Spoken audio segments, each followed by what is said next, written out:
The second part, which I think is rather important from Baudrillard, is hypermarket and hypercommodity. And he writes, from 30 kilometers all around, the arrows point you forward. These large triage centers that are the hypermarkets towards this hyperspace of commodity, where in many regards a whole new society is elaborated.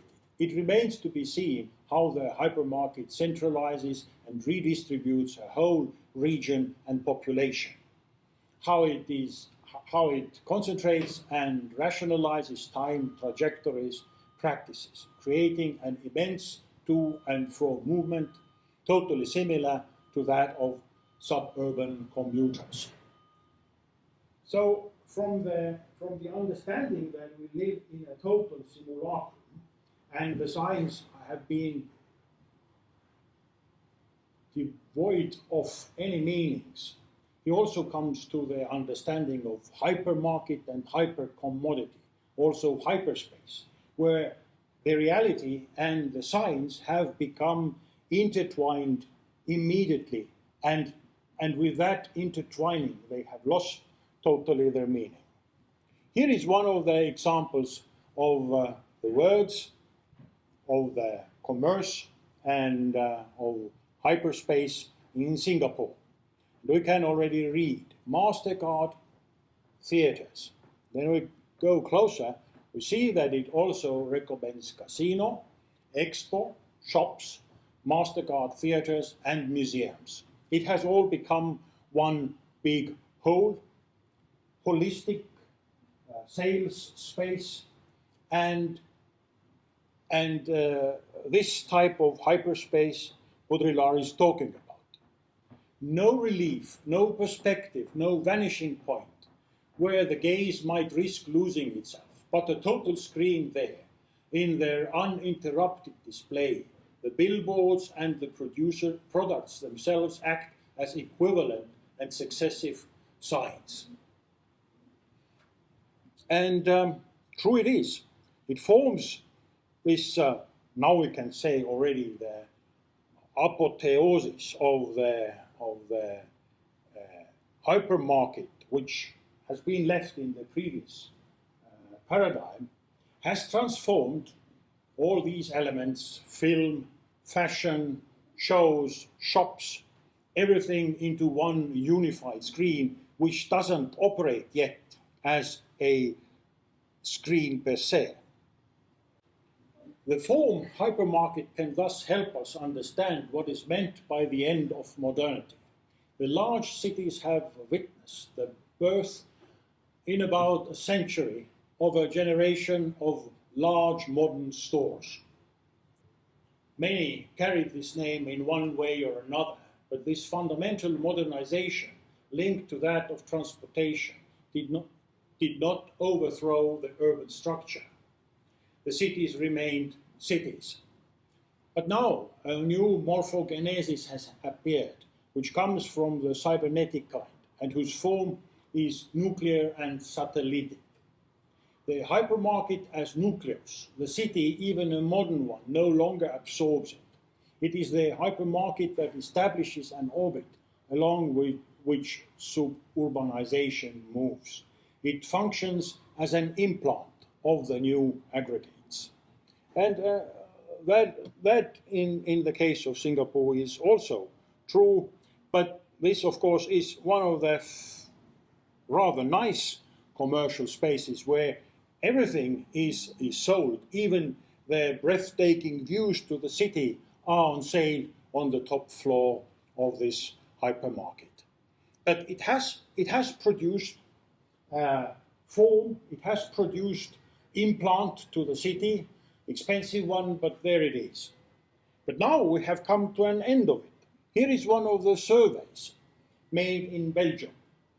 16% retailers in Belgium see a bright future for their retail stores.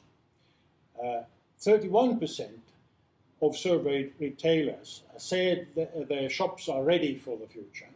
And 69% of retailers believe the main role of their personnel is to be advisor. But even that, I think, is already yesterday. This time has passed.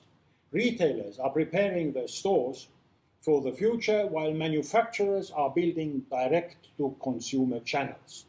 Brands are not waiting for retailers to finish optimizing the store as they are building their own DTC channels. Indeed, for every product sold, no margin is lost to the retailers. So the shopping world of the hypermarket that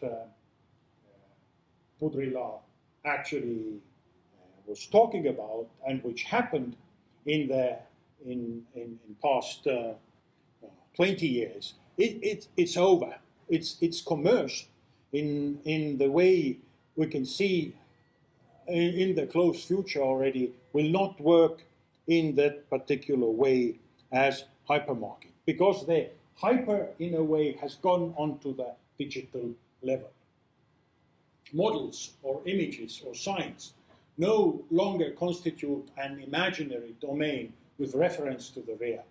They are themselves an apprehension of the real, and thus leave no room for any fictional extrapolation. They are immanent and therefore leave no room for any kind of transcendentalism.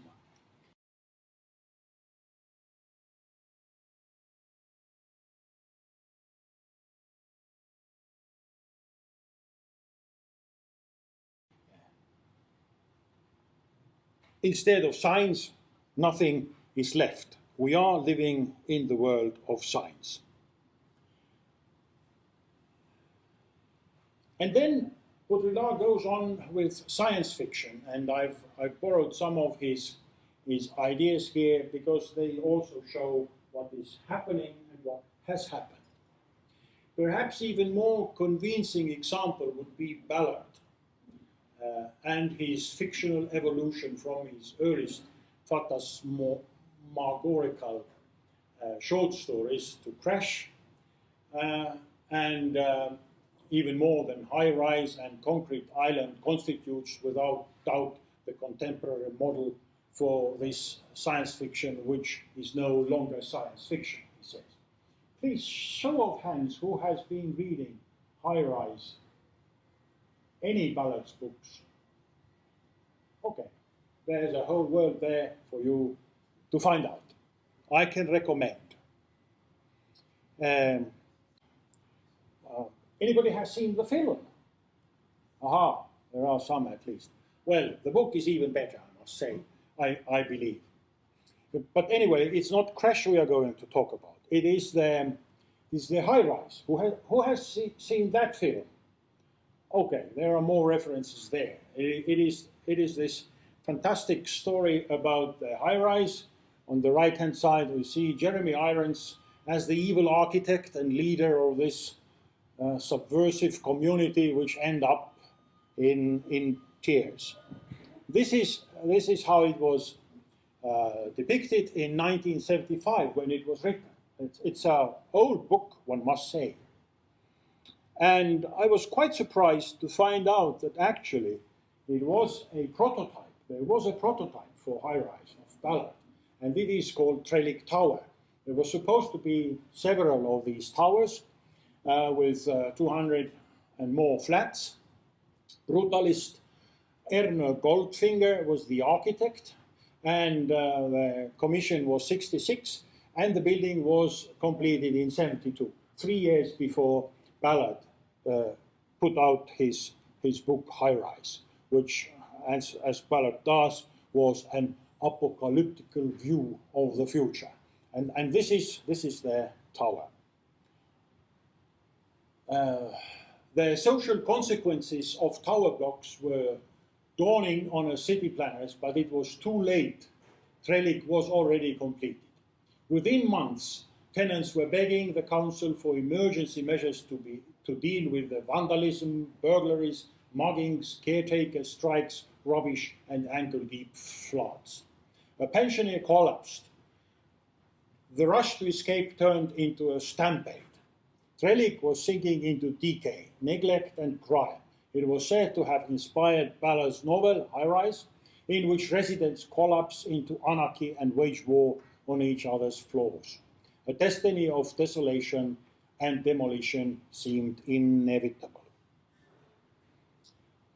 In '82, the local government spent more than 300,000 pounds on the entry phone systems and repairing electrics, lifts and lights, but breakdowns and cock-ups made them worse than useless.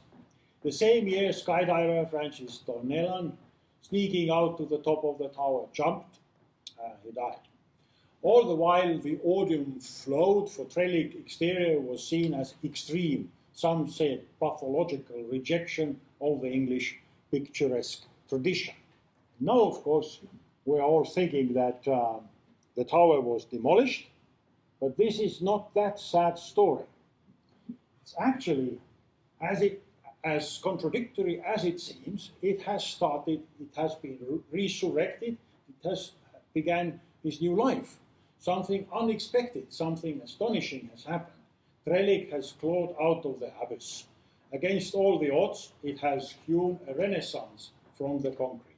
Crime and disorder have virtually evaporated. And down here we see a Mongolian planner seeking inspiration visited, followed by South Africa's housing minister. Trellick's transformation is the closest urban renewal gets to fairy tale, one which planners hope will become a model for Britain. These words were written by some of my students approximately 5 years ago, so things must be even better. But that was just an introduction to Ballard himself. And the book I want to remind you about was done in 2006, and it was a direct answer to Baudrillard himself talking about Ballard's science fiction. And here Ballard takes the hypermarket and makes it the home of his novel. Kingdom Come,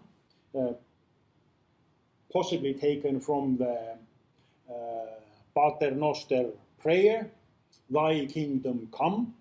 He is describing a metro center, a big hypermarket not that close to London, and he's describing how the society becomes the internal society of the metro center hypermarket becomes a closed society of football hooligans who transform into paramilitary militia, and then how the whole metro center becomes a republic of its own kind, a kind of new society developing out from the hypermarket, looking forward. And he's referring to mostly to the image of St. George's flag.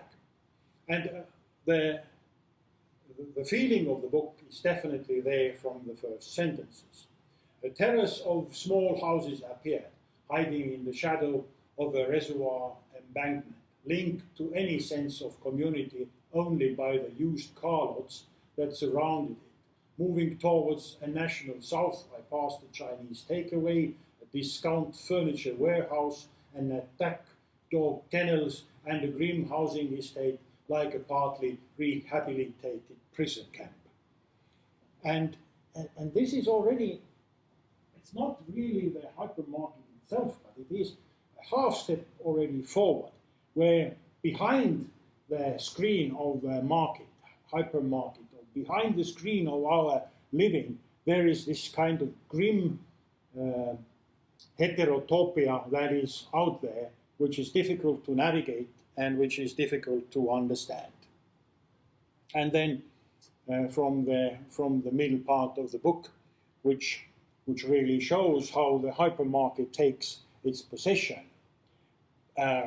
Carradine is the guy talking from the side of Metro Center, and Mr.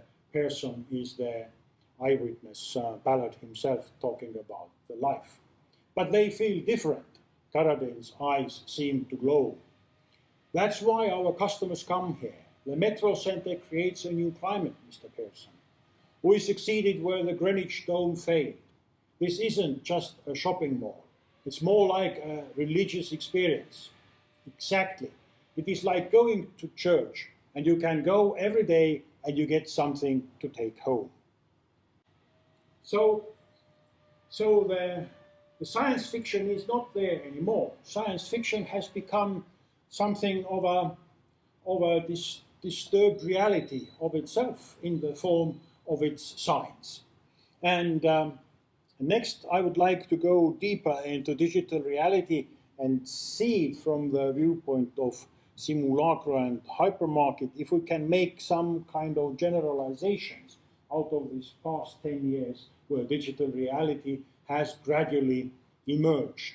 I remind you of the Great Wave, unmanned vehicles, pilotless drones, machines that can instantly translate hundreds of languages, mobile technology that eliminates the distance between doctor and patient, teacher and student.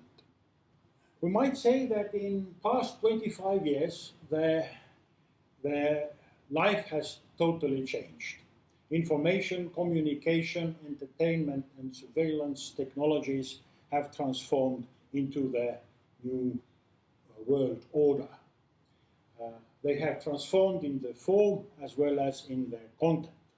And we might say that totally new reality has emerged, and it has its own sovereign substantiality. It doesn't need anything to survive.